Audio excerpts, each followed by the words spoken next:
একজন আল্লামা মামুনুল হক একদিনে তৈরি হয় না। এর ভার বোঝেন আপনারা? তাকে মামুন মামুন বলা হচ্ছে, তুই করে বলা হচ্ছে। কত বড় স্পর্ধা!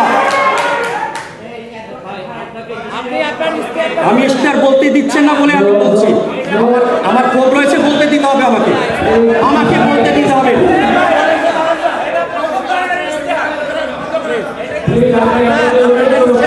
দেখছেন অবস্থা? দেখছেন? দেখেন,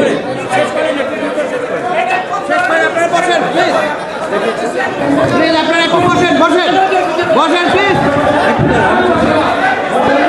একটু বসেন।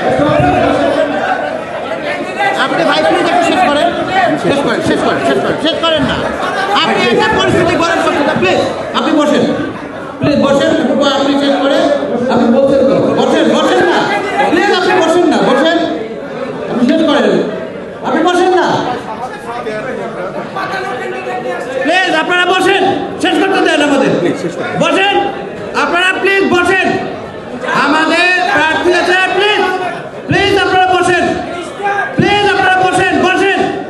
এত সুন্দর একটা অনুষ্ঠান আমরা শেষ পর্যায়ে, এত সুন্দর একটা অনুষ্ঠান আমরা শেষ পর্যায়ে, প্লিজ আপনারা বসেন, আপনারা বসেন, প্লিজ শেষ করতে দেন, শেষ পর্যায়ে তো, শেষ পর্যায়ে, প্লিজ আপনারা বসেন।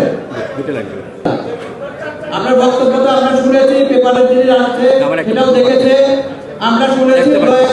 এখানে আমি সহ 9 জন প্রার্থী রয়েছে। আমি এখানে সম্মানিত আমি তাকে পছন্দ করি।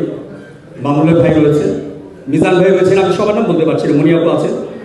আমি একটু প্রস্তাব রাখবো আপনাদের কাছে যে আমরা 9 জন প্রার্থী আমরা মুখোমুখি বসে আসলে মোহাম্মদপুরের সমস্যা নিয়ে কথা বলতে পারি।